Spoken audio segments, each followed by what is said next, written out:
is up, guys? So we are starting today with electronics. Nice. Okay, this is awesome. So why electronics is really important as well? We can use it in many places. Telecommunications. I mean, we're using electronics the whole time. Your cell phone. I mean, your whole house is run off of electricity and stuff like that. And there's some really cool videos, especially about how we get power. And one misconception a lot of people has is that we get our energy from the electrons itself. So, for example, if you turn on your computer and you watch this video, your computer is eating the energy of the electrons and spitting them out. But that's actually not the case. We will later talk about the exact specifics about how that works, but basically, there's always electrons in your circuit, and when you turn on the switch, the electrons move, but really slowly, not as fast as your light is turned on. So what's causing you to have this instantaneous power? Well, that is actually the electricity, that the electric field that is produced by the movement of your electrons, and that is giving you your electricity, your power that turns on your computer. And yeah, your electrons are moving really slowly, and it's actually the electric field that it generates. But we'll talk a bit later about that. But first, let's talk about some basics, just a broad outline of what we need to know if we want to continue with the trickier stuff. I mean, if you can understand the baseline, you can only improve from there. So we start off with voltage and current, some basic just ways of writing things. So if I say the current is going from A to B, then I say IAB, and I indicate it with an arrow to say my current is moving like this way, moving along this direction in the current, which will be later really important. Sometimes you're going to have to create a direction. They won't give you a current direction, but you'll have to make one up. And thanks to some old guy, we have some tricks that will help us if we are wrong. And yeah, then everything's okay. And VIB, exactly the same thing. If I say VIB, I'm talking about the voltage over AB, the voltage across AB, not the voltage between AB, because, well, I can't put a voltmeter in here. It's got like a amazingly high resistance, so no current will move through there if I put it in series. But this is all high school, background. And if we're talking about a battery, I'd like to use a fluid flow analogy. And I saw it in a textbook, and it's really helpful. But what it says is, when we talk about a battery, we're talking about something like a pump. It's analogous to a pump. So you have this pump, and I don't know how a pump looks. You can see a bit of it. Yeah, there you go. Yeah, there's my pump. So I don't know how a pump looks, or well, I do, but I'm not going to draw it. It's a box that says pump.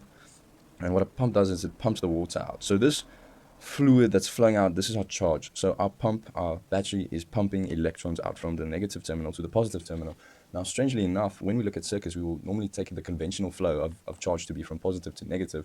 This was an antique mistake someone made a long time ago, and we decided to go with it. But basically what you need to know is electrons are pumped from the battery around, and you can see these frictionless pipes, we can say, are the conductors that are transporting our liquid, our charge through the pipes, and these pipes must be frictionless because we don't take into account the resistance these pipes are giving, or these conductors are giving. That's for a bit later. And the speed of the flow, or the volume, or the flow rates, we can say is the current. So how quickly our fluid is being pumped through the pipes, that's equivalent to how our charge is moving through the conductor, and that's our charge. So when we talk about charge, it's how the flow rate of these electrons are. If you have high current, we know there's a lot of electrons moving through the conductor, and they're moving at a high intensity. And then, okay, we talk about voltage. And when we talk about voltage, it's like you have two plates that are basically measuring the difference in pressure in the water. So say there's like, I don't know, something that could decrease or increase the pressure. So let's say there's like a channel which becomes less broad, right? It becomes more narrow, right?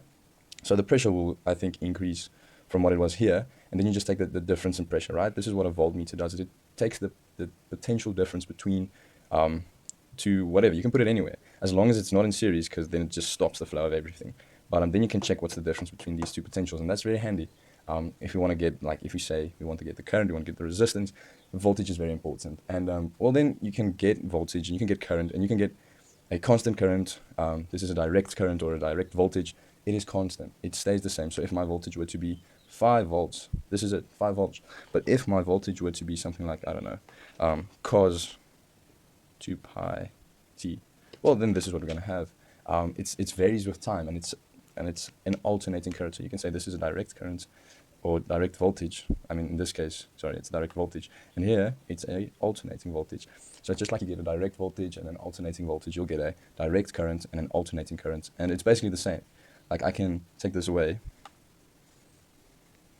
and tell you, well, my current is 5 amperes, or my current is cos pi t. I'm not going to put the amperes there, but it will be amperes. And this is then direct current, and this is alternating current, right? So that's just how that works. So this stays constant the whole time. Alternating current varies and is independent normally of something. Well, not necessarily. It can be. It's independent in some ways. If it's a source, we'll talk about that later. But you'll see we get stuff like independent voltages, independent current sources, which produce a current or a source or a voltage, but it depends on another current or another voltage. But we'll talk about that later. And then we go on to polarity. And the thing about polarity is, well, yeah, you basically just want to indicate how the current is moving. And the way I want to think of it is, again, like this fluid flow.